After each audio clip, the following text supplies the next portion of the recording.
Assalamualaikum warahmatullahi wabarakatuh. Perkenalkan, nama saya Ahmad Ardiansyah dan teman saya. Perkenalkan, nama saya Siti Nabila. Di sini kami dari kelompok 12 akan menjelaskan materi e-commerce chapter 12 dengan judul B2B e-commerce, Supply Chain Management and Collaborative Commerce. Di sini ada tren utama dalam e-commerce B2B tahun 2013 dan 2014. Yang pertama ada bisnis. Di dalamnya ada fleksibilitas, perdagangan sosial dan keintiman pelanggan, kepemilikan pasar, dan manufaktur regional. Setelah itu yang kedua ada teknologi. Di dalamnya ada big data, analitik bisnis, cloud, dan platform seluler. Yang ketiga ada masyarakat, dan di dalamnya ada rantai pasokan berkelanjutan, akuntabilitas, penerimaan dan pertumbuhan platform B2B, dan perusahaan B2B menemukan jejaring sosial. Lalu masuk ke 12.1 yaitu B2B e-commerce and supply chain management atau e-commerce B2B dan manajemen rantai pasokan. Yang pertama ada mendefinisikan dan mengukur pertumbuhan perdagangan B2B. Sebelum internet, transaksi bisnis disebut hanya sebagai perdagangan atau proses pengadaan. Istilah total perdagangan antar perusahaan mengacu pada total aliran nilai antar perusahaan. Perdagangan B2B mencakup proses bisnis yang sejauh ini melibatkan perdagangan antar perusahaan. B2B mencakup bisnis yang sejauh ini melibatkan perdagangan antar perusahaan, di mana di dalamnya ada manajemen hubungan pelanggan, manajemen permintaan, pemenuhan pesanan, manajemen manufaktur, pengadaan, pengembangan produk, pengembalian, logistik atau transportasi, dan manajemen persediaan. Tautan yang menghubungkan perusahaan bisnis dalam produksi barang dan jasa disebut sebagai rantai pasokan. Rantai pasokan adalah sistem organisasi, orang, proses bisnis, teknologi, dan informasi yang kompleks yang semuanya perlu bekerja sama untuk menghasilkan produk secara efisien.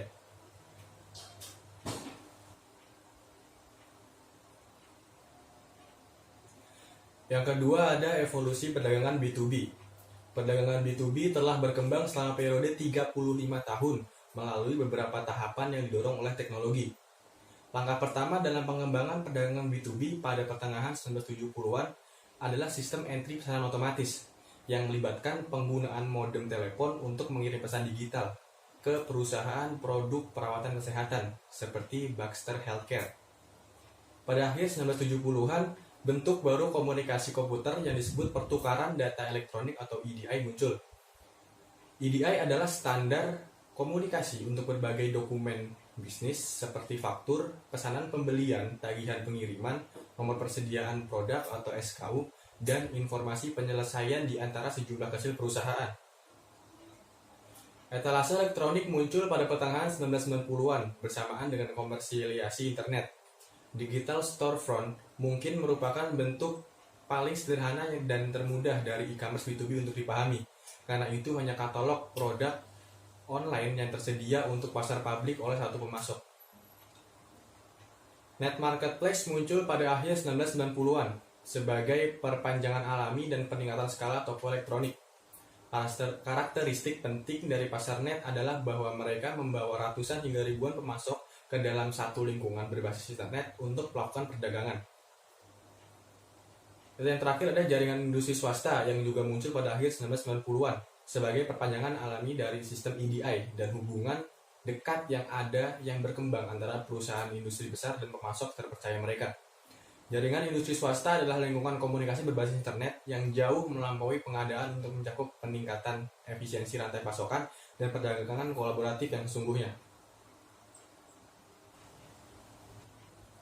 Yang ketiga ada pertumbuhan e-commerce B2B pada tahun 2012 sampai 2017. Selama periode 2012 sampai 2017, e-commerce B2B diproyeksikan akan tumbuh dari sekitar 40% menjadi 42% dari total perdagangan antar perusahaan di Amerika Serikat, atau dari 4,1 triliun dolar Amerika pada tahun 2012 menjadi 6,6 triliun dolar Amerika pada tahun 2017, seperti pada gambar 12.2. Perkiraan industri. Tidak semua industri akan terpengaruh secara serupa oleh e-commerce B2B. Juga tidak semua industri akan mendapatkan manfaat yang sama dari B2B. Beberapa faktor mempengaruhi kecepatan migrasi industri e-commerce, B2B, dan volume transaksi. Industri-industri di mana sudah ada pemanfaatan signifikan dari EDI dan investasi besar dalam teknologi informasi dan infrastruktur internet dapat diharapkan untuk bergerak pertama dan tercepat ke pemanfaatan e-commerce B2B. Seperti yang memenuhi kriteria ini adalah industri dirgantara dan pertahanan, industri komputer, dan peralatan industri.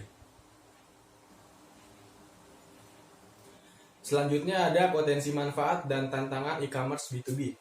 Terlepas dari jenis spesifik e-commerce B2B, secara keseluruhan perdagangan B2B berbasis internet menjanjikan banyak manfaat strategis bagi perusahaan yang berpartisipasi, juga keuntungan yang sangat mengesankan. Beberapa manfaatnya diantaranya biaya administrasi yang lebih rendah, biaya pencarian lebih rendah untuk pembeli, mengurangi biaya persediaan dengan meningkatkan persaingan di antara pemasok dan mengurangi inventaris seminimal mungkin, menurunkan biaya transaksi dengan menghilangkan dokumen dan mengotomatisasi bagian-bagian dari pengadaan proses.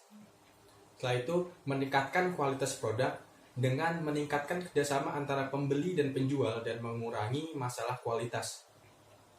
Selain itu, ada juga risiko dan tantangan yang cukup besar juga.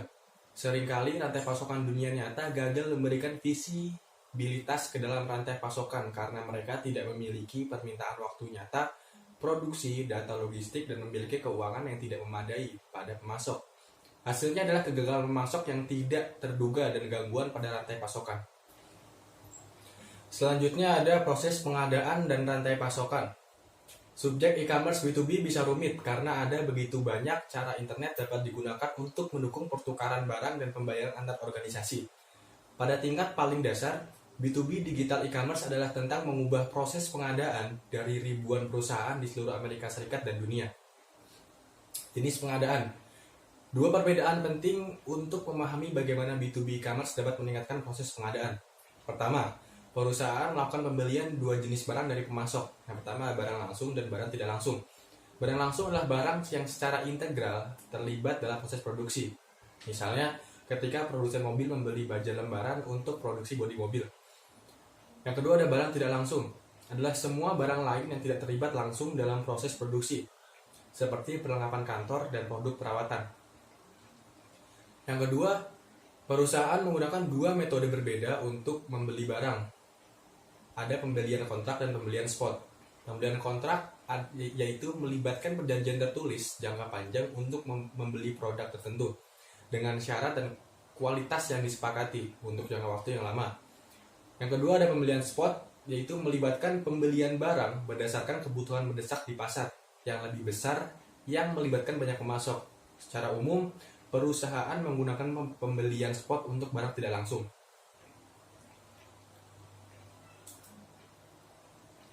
Sistem komputer warisan.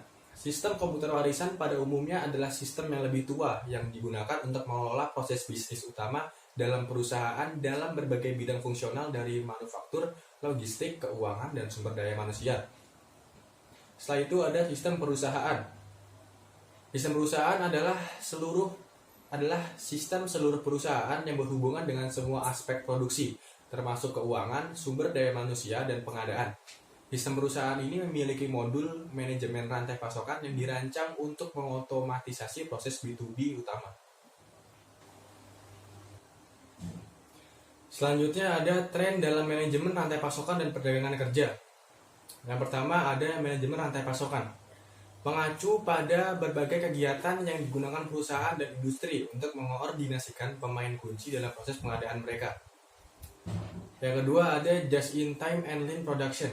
Just-in-time production adalah metode manajemen biaya persediaan yang berupaya menghilangkan kelebihan persediaan hingga minimum.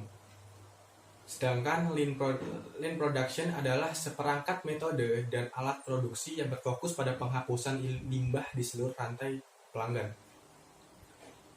Selanjutnya ada penyederhanaan rantai pasokan. Banyak perusahaan manufaktur telah menghabiskan 2 dekade terakhir mengurangi ukuran rantai pasokan mereka dan bekerja lebih dekat dengan kelompok kecil perusahaan pemasok untuk mengurangi biaya produksi dan biaya administrasi sambil meningkatkan kualitas. Setelah itu ada rantai pasokan adaptif. Sementara perusahaan telah sangat menyederhanakan rantai pasokan mereka dalam 2 dekade terakhir, mereka juga berusaha memusatkannya dengan mengadopsi sistem rantai pasokan global tunggal yang mengintegrasikan semua informasi vendor dan logistik perusahaan ke dalam satu perusahaan tunggal. Selanjutnya ada standar tenaga kerja. Ini adalah kondisi di mana tenaga kerja di negara-negara produsen dengan upah rendah dan terbelakang terlihat dan secara moral dapat diterima oleh konsumen akhir di masyarakat industri yang lebih maju. Lalu itu ada rantai pasokan berkelanjutan. Bisnis berkelanjutan adalah seruan bagi bisnis untuk mengambil kepentingan sosial dan ekologis, dan bukan hanya keuntungan perusahaan yang diperhitungkan dalam semua pengambilan keputusan di seluruh perusahaan. Konsensus di antara perusahaan-perusahaan besar di Eropa, Asia, dan Amerika Serikat telah menjadi jangka panjang. Dan melalui perencanaan yang cermat, bisnis yang berkelanjutan adalah bisnis yang baik. Karena itu berarti menggunakan lingkungan yang paling efisien dengan alat-alat produksi, distribusi, dan logistik. Selanjutnya ada pertukaran data elektronik. EDI adalah protokol komunikasi yang didefinisikan secara luas untuk bertukar dokumen menggunakan standar teknis yang dikembangkan oleh American National Standard Institute dan badan internasional seperti PBB. EDI adalah teknologi jaringan industri yang penting, cocok untuk mendukung komunikasi di antara sekumpulan kecil mitra strategis dalam hubungan perdagangan langsung jangka panjang. Sistem manajemen rantai pasokan. Sistem manajemen rantai pasokan secara terus-menerus menghubungkan kegiatan pembelian, pembuatan, dan pemindahan produk dari pemasok ke perusahaan pembelian, serta mengintegrasikan sisi permintaan dari persamaan bisnis dengan memasukkan sistem entry pesanan dalam proses. Dan yang terakhir ada perdagangan kolaboratif.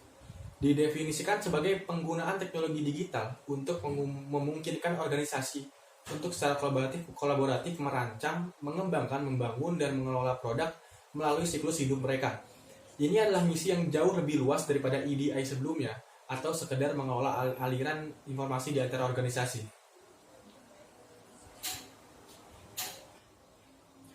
Selanjutnya ada jejaring sosial dan B2B, perusahaan sosial yang diperluas.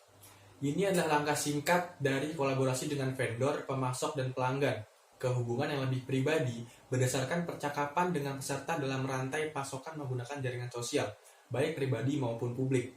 Di sini, percakapan dan berbagi ide lebih terstruktur, situasional, dan pribadi. Petugas pengadaan, manajer rantai pasokan, dan manajer logistik adalah orang-orang yang berpartisipasi dalam budaya jejaring sosial yang sama yang disediakan oleh Facebook, Twitter, Tumblr, Instagram, dan sejumlah jejaring sosial lainnya, seperti yang kita semua lakukan. Terakhir ada jenis utama perdagangan B2B berbasis internet. Ada 2 jenis generik sistem perdagangan B2B berbasis internet. Ada pasar bersih yang cenderung bersifat publik dan ada jaringan industri swasta. Pasar-pasar bersih menyatukan secara potensial ribuan penjual dan pembeli ke dalam pasar digital tunggal yang dioperasikan melalui internet. Ada banyak jenis pasar bersih dengan mekanisme penetapan harga, bias, dan proposisi nilai yang berbeda. Jaringan industri swasta menyatukan sejumlah kecil perusahaan mitra bisnis strategis yang berkolaborasi untuk mengembangkan rantai pasokan yang sangat efisien dan memenuhi permintaan pelanggan akan produk. Jaringan industri swasta berbasis hubungan, mendukung banyak ke satu atau banyak ke beberapa hubungan, dan memiliki kemiripan dengan lingkungan kerja kolaboratif internal. Selanjutnya itu mengenai net marketplace, yaitu merupakan salah satu visi paling menarik dari B2B e-commerce, bahwa pasar elektronik di internet akan membawa ribuan pemasok terfragmentasi ke kontak dengan ratusan pembeli utama barang-barang industri untuk tujuan melakukan perdagangan tanpa gesekan. Harapannya yaitu bahwa pemasok ini akan bersaing satu sama lain dalam hal harga. Transaksi akan otomatis dan biaya rendah, dan akibatnya harga pasokan industri akan turun. Selanjutnya, ada variasi dan karakteristik net market. Ada variasi membingungkan pasar net saat ini, dan beberapa cara berbeda untuk mengklasifikasikannya. Yang pertama itu mekanisme penetapan harga mereka, yang kedua itu berdasarkan karakteristik pasar mereka yang layani atau kepemilikan. Selanjutnya ada jenis-jenis net marketplace. Yang pertama ada e-distributor. yaitu jenis pasar net yang paling umum dan paling mudah dipahami. E-distributor adalah perantara yang dimiliki secara independen yang menawarkan pelanggan industri satu sumber di mana untuk memesan barang tidak langsung pada tempat sesuai kebutuhan. E-distributor menghasilkan uang dengan mengenakan biaya markup pada produk yang mereka distribusikan. Harga e-distributor biasanya tetap, tetapi pelanggan besar menerima diskon dan insentif lain untuk membeli, seperti kredit, pelaporan aktivitas akun, dan bentuk terbatas dari aturan pembelian. Yang kedua itu ada air procurement, yaitu net marketplace perantara yang menghubungkan ratusan pemasok online yang menawarkan jutaan pemeliharaan dan perbaikan bagian untuk perusahaan bisnis dalam bergabung pasar. Biasanya itu digunakan untuk pembelian kontraktual jangka panjang barangnya tidak langsung, seperti MRO. Mereka menciptakan pasar horizontal online, tetapi mereka juga menyediakan sumber spot anggota untuk pasokan MRO. Value Chain Management atau VCM service disediakan oleh perusahaan e-procurement meliputi otomatisasi seluruh proses pengadaan perusahaan di sisi pembeli dan otomatisasi proses bisnis penjualan di sisi penjual. Selanjutnya ada exchange, yaitu pertukaran pasar online yang dimiliki secara independen yang menghubungkan ratusan atau berpotensi ribuan pemasok dalam pembeli dinamis di lingkungan real time. Meskipun ada pengecualian, pertukaran umumnya menciptakan pasar vertikal yang fokus pada persyaratan pembelian spot perusahaan besar dalam satu industri, seperti komputer dan telekomunikasi, elektronik, makanan, dan peralatan industri. Yang keempat itu ada industri konsortia, yaitu pasar vertikal industri yang memungkinkan pembeli untuk membeli input langsung, baik barang maupun jasa, dari seperangkat terbatas mengundang peserta. Konsorsium industri lebih fokus pada mengoptimalkan hubungan pasokan jangka panjang daripada pertukaran independen, yang cenderung lebih fokus pada transaksi jangka pendek. Tujuan akhirnya itu menyatukan rantai pasokan di dalam seluruh industri di bagian tingkatan melalui definisi data umum, standar jaringan, dan platform komputasi. Selanjutnya itu ada dinamika jangka panjang net marketplace. Pasar bersih berubah dengan cepat karena kegagalan yang meluas pada pertukaran awal dan meningkatnya pertumbuhan oleh para peserta kunci, sehingga nilai real akan berasal dari B2B e-commerce hanya jika dapat mengubah seluruh sistem pengadaan, rantai pasokan, dan proses kolaborasi antar perusahaan. Sampai saat ini, pasar net serta jaringan industri swasta telah muncul dalam iklim politik yang bersahabat dengan kerjasama skala besar di antara perusahaan-perusahaan yang sangat besar. Namun, ada kemungkinan bahwa pasar net dapat memberikan beberapa perusahaan platform yang ideal. Selanjutnya itu ada private industrial network. Yang pertama itu, apa itu jaringan industri swasta? Yaitu jaringan yang dimungkinkan oleh web untuk koordinasi proses bisnis transorganisasi. Sebagian besar jaringan ini berasal dan melibatkan erat industri, manufaktur, dan industri pendukung terkait. Oleh karena itu, kami menyebutnya jaringan industri. Meskipun di masa depan mereka dapat dengan mudah berlaku untuk beberapa layanan, jaringan industri swasta dapat dipandang sebagai perusahaan yang diperluas, dalam arti bahwa mereka sering dimulai dengan sistem ERP atau satu perusahaan dan kemudian diperluas untuk memasuki pemasok utama perusahaan. Selanjutnya itu ada karakteristik of private industrial network, yaitu tujuan khusus dari jaringan industri swasta meliputi pertama, yaitu mengembangkan proses bisnis pembelian dan penjualan yang efisien di seluruh industri, mengembangkan perencanaan sumber daya di seluruh industri untuk melengkapi perencanaan sumber daya di seluruh perusahaan. Yang ketiga itu meningkatkan visibilitas rantai pasokan dengan cara mengetahui tingkat persediaan pembeli dan pemasok, mencapai hubungan pembeli-pemasok yang lebih dekat termasuk perkiraan permintaan, komunikasi, dan resolusi konflik. Selanjutnya beroperasi pada skala global. Yang terakhir mengurangi risiko industri dengan mencegah ketidakseimbangan pasokan dan permintaan termasuk pengembangan derivatif keuangan, asuransi, dan pasar berjangka jaringan industri swasta melayani tujuan yang berbeda dari pasar net. Pasar bersih berorientasi pada transaksi, sedangkan jaringan industri swasta berfokus pada koordinasi proses bisnis yang berkelanjutan. Selanjutnya ada jaringan industri swasta dan perdagangan kolaboratif. Jaringan industri swasta dapat mencakup kegiatan lain dari satu perusahaan manufaktur besar, seperti desain produk dan diagram teknik, serta rencana pemasaran dan perkiraan permintaan.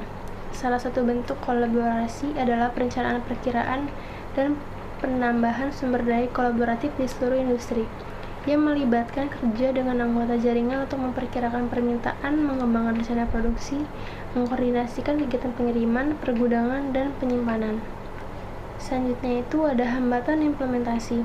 Meskipun jaringan industri swasta mewakili sebagian besar masa depan B2B, ada banyak hambatan untuk mengimplementasi lengkapnya.